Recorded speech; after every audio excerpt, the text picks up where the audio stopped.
No programa de hoje você vai ver: Secretária Municipal de Saúde apresenta prestação de contas na Câmara de Vereadores. Está no ar o Câmara em Ação. A secretária Gorete Reis esteve na Câmara para fazer uma prestação de contas desses primeiros 3 meses de administração. Gorete apresentou gráficos e imagens que mostram como encontrou a Secretaria Municipal de Saúde a dívida deixada pela gestão anterior, como vem administrando e resolvendo os problemas e as realizações desses 100 dias à frente da pasta. Fazendo um diagnóstico rápido, nós temos um passivo significativo, hoje são mais de 62 milhões, feito até março do ano passado. Dentro desse passivo, a gente está tentando organizar toda a parte de suprimento, vamos assim dizer, das necessidades que o cidadão tem, com material ainda em estoque deles, medicamento ou algum material médico hospitalar mesmo que o próprio cidadão precisa, né, para uma intervenção, e o profissional também de saúde para fazer alguma intervenção, a gente sabe que isso tem dificultado muito. Então isso tem sido um grande transtorno, porque dentro dos insumos que a gente recebeu de medicamentos, nós só tínhamos no nosso abastecimento de medicamentos só 38%, e dentro dos insumos médicos hospitalares nós só tínhamos em estoque 58% dessa necessidade. Então isso causou um transtorno muito grande no início, no mês de janeiro, mês de fevereiro. A gente já conseguiu regularizar muito, mas ainda tem alguns itens que ainda estão em falta. A medicação vencida, tanto ali tem medicamentos, como também temos alguns materiais médicos hospitalar também vencidos. Alguns desses materiais a gente sabe que pode ser reaproveitado, né? Algumas escolas, vamos dar um exemplo, uma escola formadora hoje, seja federal, seja a própria UNIT, né, para as aulas práticas dos alunos, não para usar em procedimento nenhum paciente, mas para a aula prática, como ter o cuidado, né, com aquela, vamos dizer, uma sonda, como é que faz o manuseio da sonda, como é que abre uma sonda estéril, qual é o cuidado da técnica que você tem que ter. Então, algumas dessas escolas têm solicitado algum desses materiais. A questão dos medicamentos, alguns próprio laboratório fornecimento, né, que forneceu aquele medicamento, eles também têm interesse até no vasilhame, porque eles podem reaproveitar, esses que são vidros, né, podem reaproveitar para reutilização dos mesmos, né, o material que você reesteriliza e com certeza você pode utilizar para um novo produto dentro da validade dele. Então, alguns desses laboratórios também já manifestaram interesse. Agora, a gente só pode fazer acontecer todo esse procedimento, isso a gente está colocando para otimizar custo, porque se a gente fosse gastar todo o recurso para incinerar, a gente ia gastar um valor bastante significativo, né? Além do material já ter sido, de certa forma, desperdiçado o dinheiro público ali, nós estaríamos ainda contribuindo com a incineração. Então a gente está tentando otimizar formas de como fazer para não gastar tanto no descarte desse material. Mas para que isso aconteça, a gente precisa que os órgãos de controle, no qual a gente foi obrigado, né, porque você é corresponsável, né, pelo estoque daquele ali, é dinheiro público. Então a gente não pode simplesmente ficar omissa e não é fazer a denúncia para criar problema para nenhum outro gestor, mas se precaver de uma futura penalidade que você não tenha nada a ver com o processo. Então a gente teve que fazer todas essas intervenções de comunicar aos órgãos de controle. O próprio Tribunal de Contas da União também já esteve no local, já fez inspeção, não com todo detalhamento, porque foi um estoque colocado muito mutuado, onde ele não pode, um empilhamento, né, de uma forma desorganizada, misturada. Então dá uma série de trabalho para identificar lote a lote, né, dentro do produto. Eles têm a dimensão da quantidade, do peso, mas não de cada produto que tem em cada caixa, qual é o lote daquele produto e que data foi que foi recebido aquele produto. Então, a gente tem, né, que aguardar esse detalhamento dos órgãos de controle para que a gente possa, né, depois de tudo isso averiguado, a gente fazer realmente o descarte desse material, que eu espero que seja o mais rápido possível.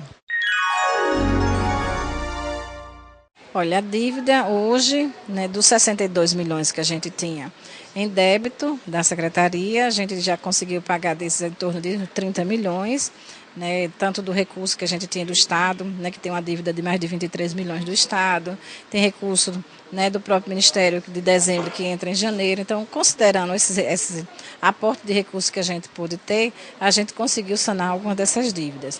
E o restante, a gente está nesse processo de negociação com o prestador.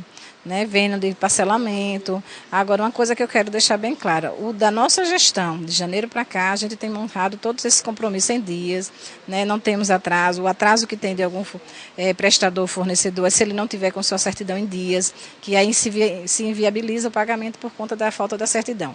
Mas a proposta é realmente não atrasar e negociar os atrasados para poder a gente regularizar essa situação do passivo. Reformar, a gente está conseguindo viabilizar via alguns convênios federais. Reforma para a unidade de saúde. As 2 unidades que a gente reformou agora foi com recurso próprio, né, tanto a Anália Pinta como o Humberto Mourão. E a construção do CAPS também já foi de um recurso federal que estava a obra paralisada, mas que a gente conseguiu dar andamento. Em relação às outras unidades, a gente tem aí projetos já deixados desde 2011, que não foram concluídos, né, nem dado andamento ao processo, que a gente está tentando viabilizar para não perder esses recursos, porque o prazo que o Ministério está dando até o 31 de maio para executar todas as pendências.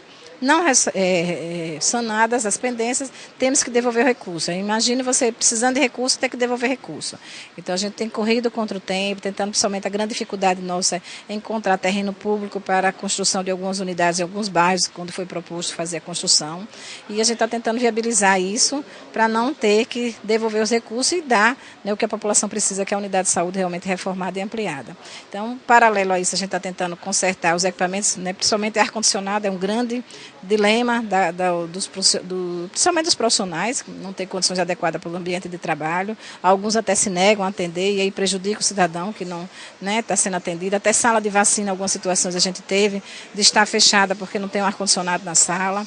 Isso tudo vem causando transtorno. Então, a gente precisa, né, conseguir recursos gradativamente para ir reformando, reequipando, principalmente algumas unidades que têm equipamentos super enferrujados, onde precisam, né, trocar aqueles equipamentos. Então, tentar ver isso de que forma? Otimizando alguns contratos que nós temos, para sobrar algum recurso para que a gente possa investir em outro, e fazendo, como dizer, todas as contenções, né, possíveis dentro dos processos nossos para que a gente possa ter a disponibilidade desse recurso.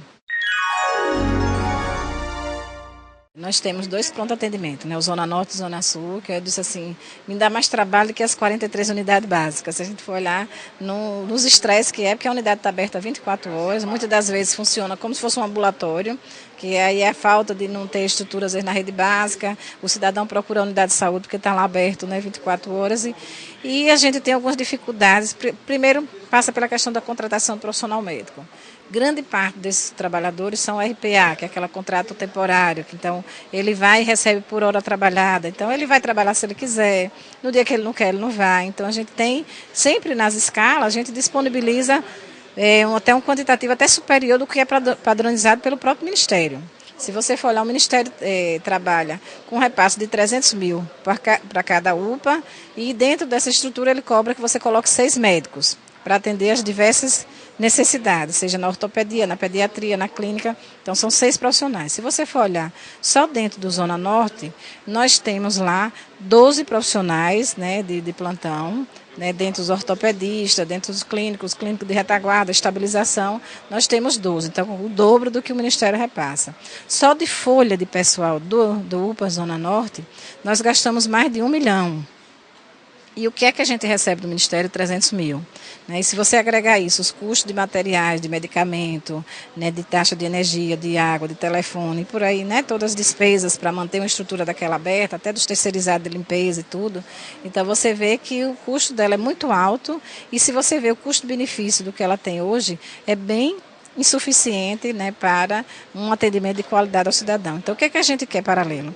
Que os nossos trabalhadores sejam comprometidos com suas atividades, que a Secretaria também faça a sua contrapartida de dar a estrutura necessária de medicamentos, de materiais e estrutura para que o funcionário também trabalhe satisfeito e que todo mundo junto possa realmente fazer um serviço de qualidade ao cidadão, que é aquele que quer realmente, né, e que precisa, porque paga seus impostos e quer a resposta da Secretaria nesse sentido. antes mesmo, no período de transição, já tinha uma equipe fazendo toda uma parte de olhar, de planejar para as ações dentro da Secretaria de Saúde. Todo mês a gente tem um encontro com a equipe para discutir o que é que está emperrando, quais são as dificuldades, quais são as propostas, o que é que pode avançar, o que é que ainda não pode. Né? Então, acho que essa avaliação ela é feita, né? Temos reuniões semanais e temos também as reuniões mensais com toda a equipe para discutir e saber quais são os encaminhamentos de cada área. Essa união é importante porque você faz a comunicação e que todos os setores de todos os serviços estejam no mesmo objetivo da Secretaria. Como eu sempre digo, não adianta a área especializada estar boa e a atenção básica estar ruim.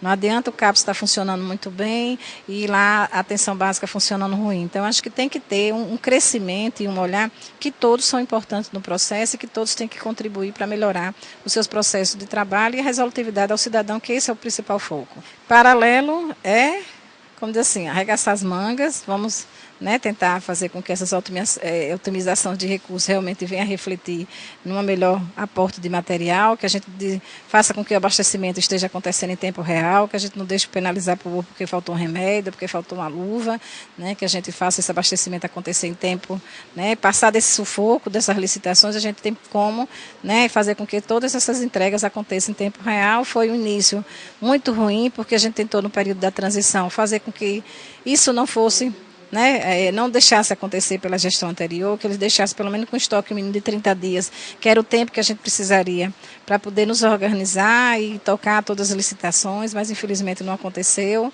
e o caos foi instalado muito, eu poderia se dizer, acho que de uma forma até proposital, né, para que deixasse, né, esse transtorno, deixasse essa insatisfação e o povo não entende por que não tem, por que não comprou, né, e eu acho que isso só causou transtorno realmente para o cidadão. Infelizmente foi a pessoa penalizada. Tenha um excelente final de semana e não esqueça, a gente tem um novo encontro segunda-feira. Eu espero você. Até lá!